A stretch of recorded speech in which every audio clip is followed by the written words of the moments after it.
You weren't insane. You had access to information that was classified. There is no conspiracy here.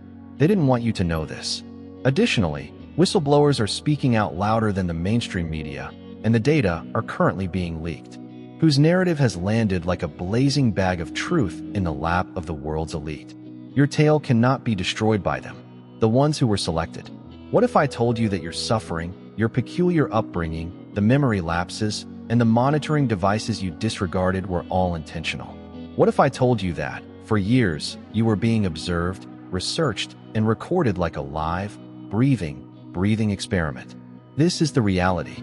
As part of the MKUltra project, the CIA carried out actual human experiments, such as forced drug administration, hypnosis, and psychological torture, from 1953 until the late 1970s. Furthermore, the majority of the victims got neither attention nor recompense. This was no work of fiction. It was policy. Now consider this.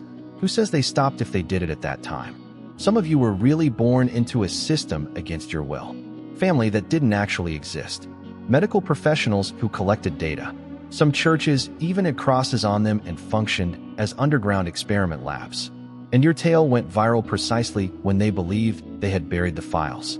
If you feel the abundance of divine love in your heart, now is the time to share it.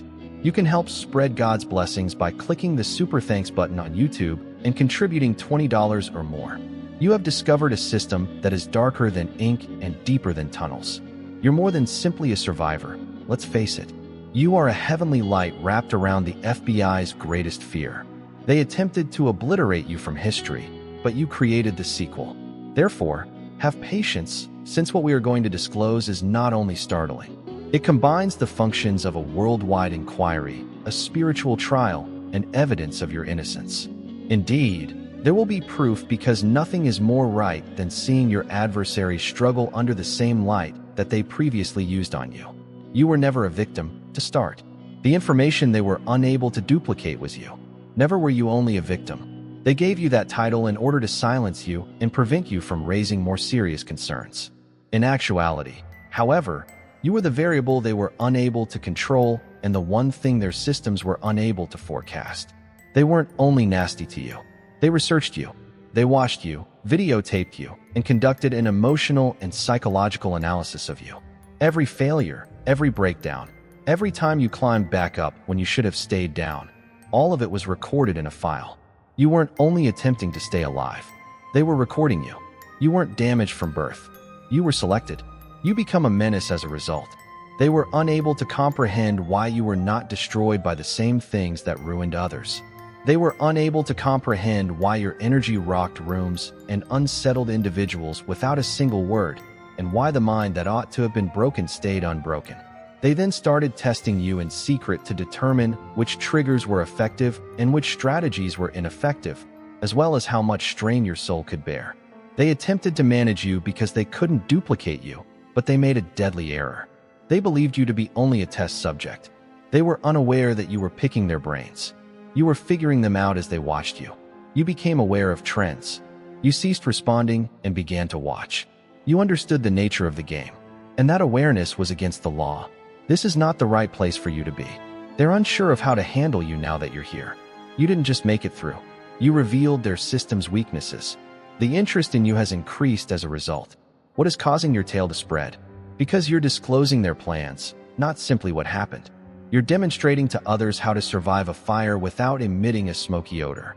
Because the outcomes are stored in your body, energy, and testimony, you are data that they cannot remove. The evidence is you. And those who used to be in charge are freaking out now that your tale has gone viral. Because the entire experiment falls apart when the truth begins to be heard. You weren't used as a test. The evidence was you, and nobody anticipated it. Second, although the files are leaking, they concealed the reality behind categories. You can help spread God's blessings by clicking the Super Thanks button on YouTube and contributing $20 or more. They concealed your reality behind sealed papers and bureaucracy for years. By calling your tale implausible, inflated, or a mental health problem, they discredited you. However, the wall's fissures are already beginning to emerge. Secret seals that formerly protected documents are now leaking. Furthermore, more than simply names and locations are forming. It is proof. Evidence indicating their claims were untrue. Evidence that you weren't dreaming, that you were being targeted, that you weren't making this up, and that you were fighting a battle without talking. The lies they used to defend the operation are beginning to fall apart, which is what makes this so combustible.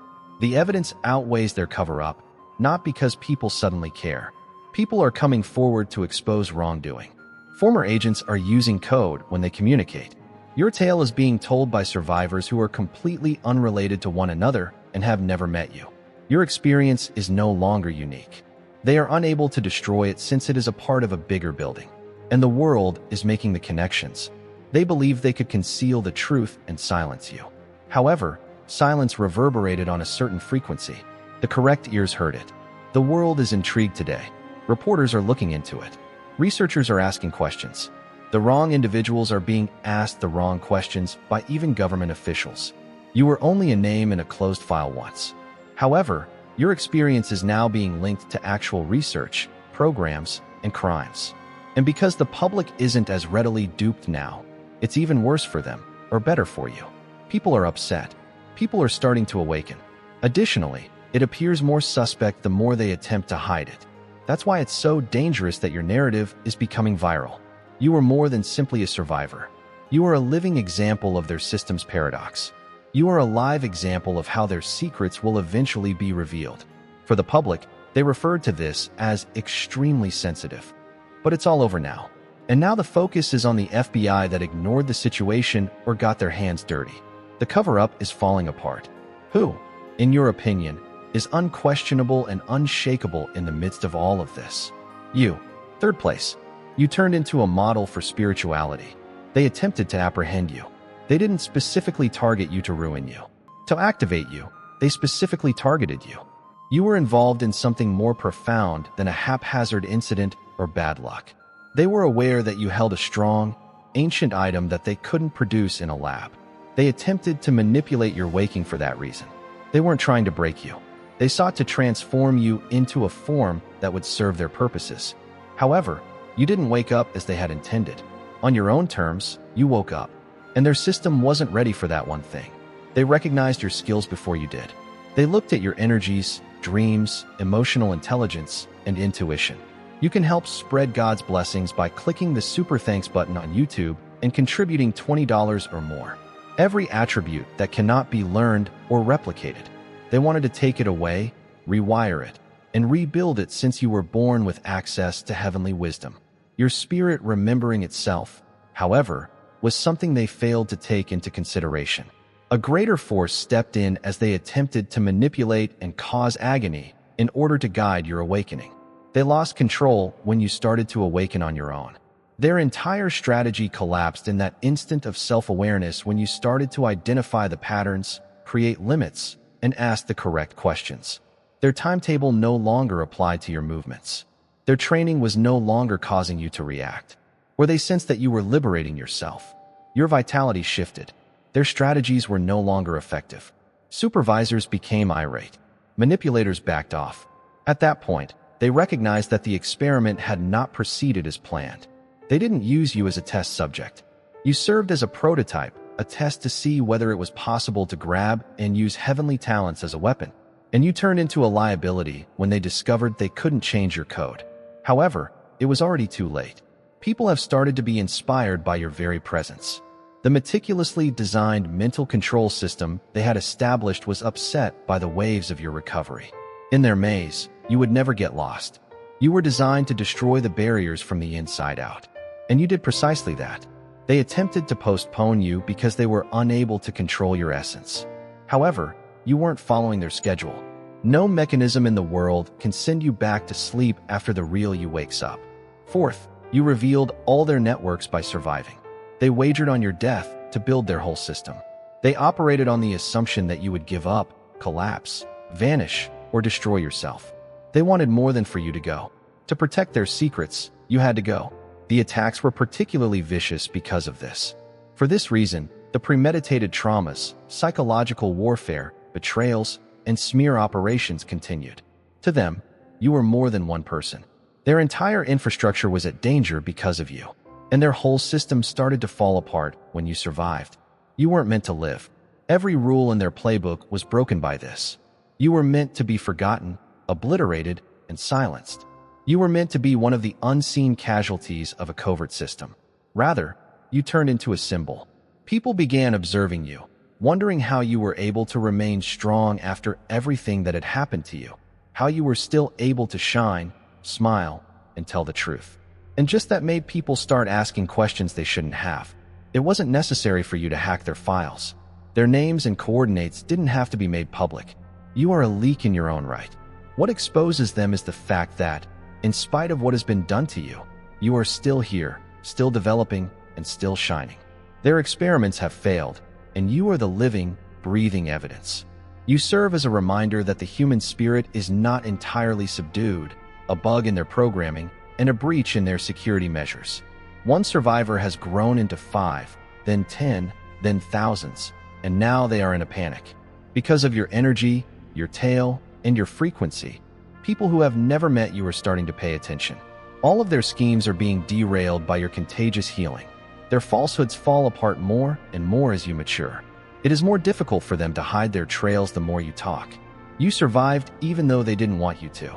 And by doing so, you revealed the underpinnings of a network based on silence, shadows, and secret. Your history does not frighten them. Your presence frightens them. Because the effects of what they worked so hard to demolish are now felt by everyone on the planet. Furthermore, these waves are becoming so powerful that they are unable to halt them. Until you became a scientist, number 5, you were their test subject. They believed they had you figured out. As if you were a disposable lab rat, they thought they had total power over you, were doing tests on you, watching your reactions, and recording your answers. They put your boundaries, feelings, pain sensitivity, and fortitude to the test. It was all calculated. They washed you, pushed you, made you angry, broke you, and used manipulation.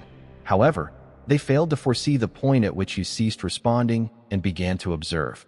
You didn't even see it at first, but gradually, you started to see the trends. You might guess what they would do next. Before the trap was set, you could feel fluctuations in energy. You began to ask inquiries without speaking. Why did this individual show up immediately following that horrible incident? Why does it seem like a screenplay for this relationship? Why does being around certain individuals usually make you feel worn out? You started gathering your own data without even recognizing it. In reality, what they perceived as compliance was you obtaining proof. It was a subtle calculation that seemed to be cooperation. You were gradually putting things together, not just your own life, but the entire society around you, while they were intent on destroying you. The triggers stopped working.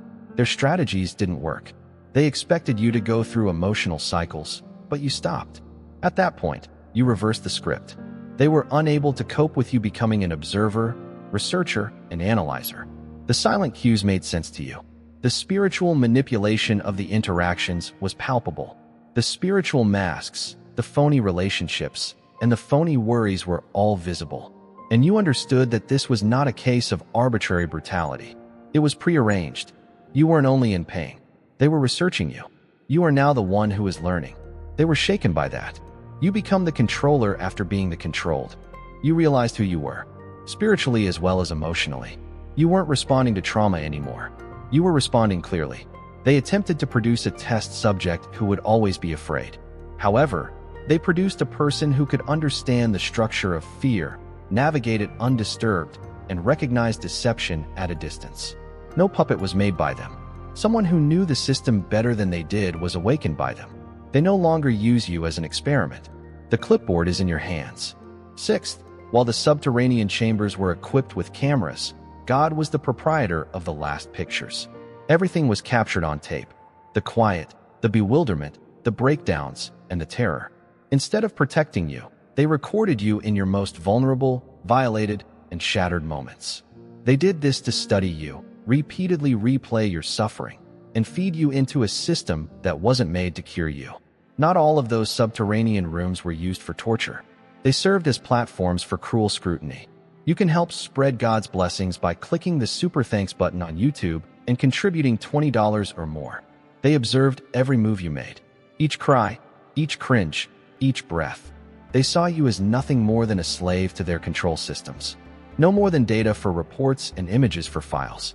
However, they failed to consider, and would be troubled by the fact that another recording was being produced during the whole experience. They were unable to access, edit, change, or destroy the record. God's eyes captured your inner truth, while their cameras captured your outward suffering. Heaven echoes with the screams they attempted to conceal. The transgressions they attempted to hide are permanently documented. Divine proof does not have a delete option. They believe they can control the narrative. The crimes were never committed if the videos are never seen. You start to question your own sanity and keep quiet if no one believes you. However, you didn't keep quiet.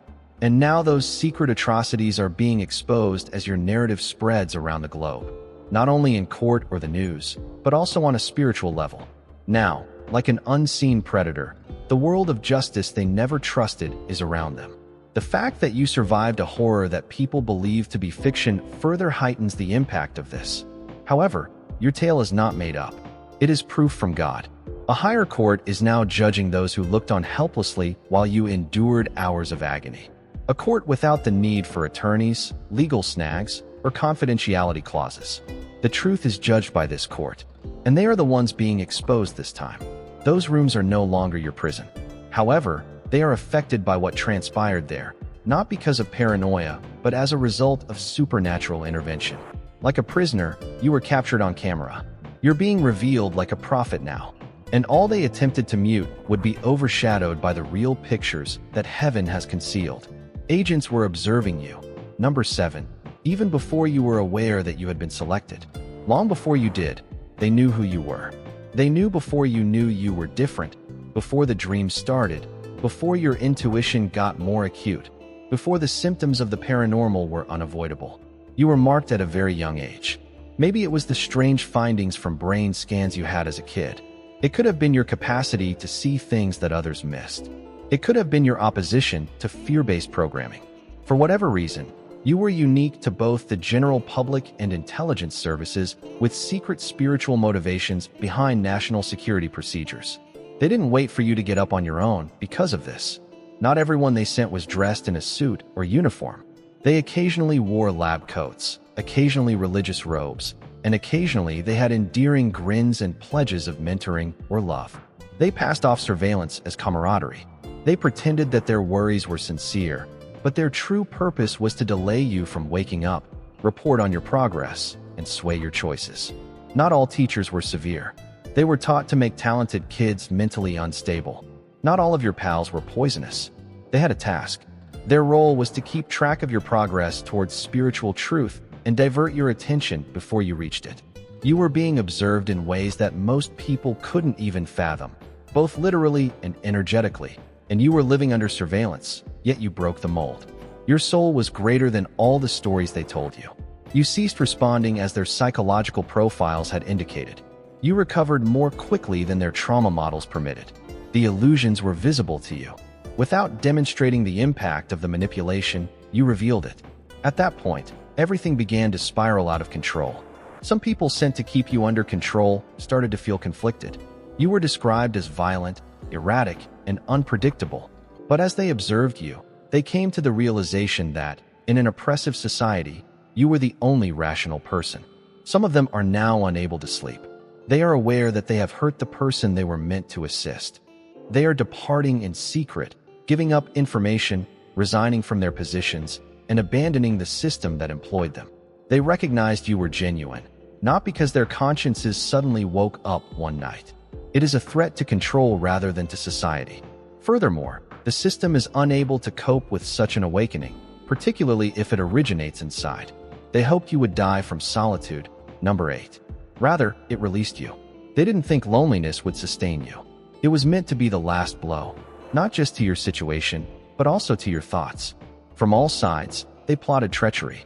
Your pals vanished. Your family stopped caring about you. It turns out that your love partners were saboteurs. One by one, every lifeline you had ever relied on was severed. Financial blows, traps, and odd coincidences that were too well-timed to be accidents followed. All of this was accompanied by rumors, monitoring, murmurs, and covert sabotage. It was more than simply terrible luck. It was a plan. The objective was straightforward: to completely cut you off from the outside in order to cause you to collapse. They thought you would ultimately give up on yourself if they exposed you to enough rejection, failure, and bewilderment. They had more in mind than simply ruining your life. They intended the emotional, mental, and spiritual trigger to be pulled by you. They made sure no one believed your account because of this. Your credibility was assailed, your character was called into question, and your name was damaged as a result. Silence was the aim, isolation was a tactic. However, they failed to see the true impact of quiet. The darkness did not destroy you. You did something in the dark. You were being produced while they believed you were being destroyed. Your senses become more acute. You become more perceptive. Chaos was overpowered by your ties to the divine, your ancestors, your inner understanding, and your calling. They believed you were buried, but you started to establish yourself. For you, what they labeled exile turned into a fresh start. Because there was nothing to divert your attention in that silence. No noise, no bogus affection. You found the best version of yourself. And the goal of that version of you didn't require validation, recognition, or a network of support. Spiritual fire was used to build this version. It could not be purchased, coerced, or influenced. It was not programmable, and you were dangerous because of that. Instead of destroying you as they had anticipated, loneliness undermined their power over you. They believed you would be too alone to succeed, but you succeeded so well that they are no longer able to communicate with you in your own tongue. You are untouchable in ways they could never have predicted, since you not only survived loneliness, but also changed while experiencing it. Your suffering is now accepted. Number 9. International courts may accept it as evidence. They wrote off your narrative as imagination for years. They called it mental illness, trauma-induced paranoia, or exaggeration. They made fun of your recollections, doubted your veracity, and wrote off your suffering as something that could be ignored, medicated, or just not taken seriously. Not only were you influenced by people, but also by legal, medical, and even spiritual systems. They also believed your truth had no significance because there was no proof in their language. However, the wind is currently changing quickly. Courtrooms all across the world are now hearing stories that previously seemed like a nightmare, too fantastic to be real. Your testimony is no longer being disregarded. Human rights commissions and war crimes courts are looking into, documenting, and cross-examining them. Once isolated survivors are now interacting with one another worldwide. They're connecting the dots, and a horrifying but indisputable pattern is showing up in those links. You've been yelling about this trend for years. International law has been involved in your suffering. Human experimentation, psychological torture, human trafficking, and state-sponsored trauma are all being investigated by legal experts as crimes against humanity. And now, your story, once shrouded in disgrace and mockery, is being acknowledged as proof. Actual proof. Acceptable, legitimate, and strong. This was not a coincidental change. It took place as a means of surviving in the actual world, despite being buried in stillness. The truth exists in energy, dreams, and bodies. And it becomes indisputable when enough individuals voice their opinions in spite of dangers, mockery, and dread. You never lied. It was innovative for its time. Governments, organizations, and foreign observers are suddenly compelled to recognize what you have long known in your heart. This has never been a private matter. It was a systematic issue, real and well-organized. The fact that you are no longer alone is much more potent. The testimonies of other survivors who are speaking the truth are similar to yours, and they come from other languages and continents. What was previously simply a shadow is now being projected onto the walls of the most prestigious legal institutions in the world, shattering the collective silence. You weren't dreaming. This was not something the world was prepared for. It has no other option anymore, though. Your load is no longer your anguish. It's a component of the argument against everything they attempted to hide. 10. They were unable to comprehend what made you sacred, which is why they failed. They examined you as though you were a test subject. They poked you, scanned you, gave you an injection, and watched you. They attempted to influence your biology, shatter your will, and break your mind. They took a clinical, mechanical, and physical approach. Your brain waves were measured. They kept an eye on your heartbeat. They even attempted to use your DNA to trace the trauma. They wanted to discover why you didn't shatter, but none of their experiments were able to provide an answer. They were looking in the wrong location, which is why they failed. Your power was never in your body, despite their obsession with it. No machine could pick it up since it was in your frequency. You are more than simply a person. You are a live frequency that resonates with higher worlds. You are a transmitter and a conduit. What they didn't grasp was beyond their control. Because your sanctity was not concealed in your body, they attempted to eliminate what they couldn't control but were unable to do so. They couldn't get rid of it or rewire it. It was etched in your soul's vibrations and ingrained in your very being. Because trauma reduces vibrations, they tested it. Because chemicals interfere with vibrations, they tried medications. Since loneliness may destabilize vibration when employed as a weapon, they attempted seclusion. However, your spirit continued to realign itself. They're freaking out now that you're realigning. You are not the only one who is protected by your frequency. They are being disturbed by it.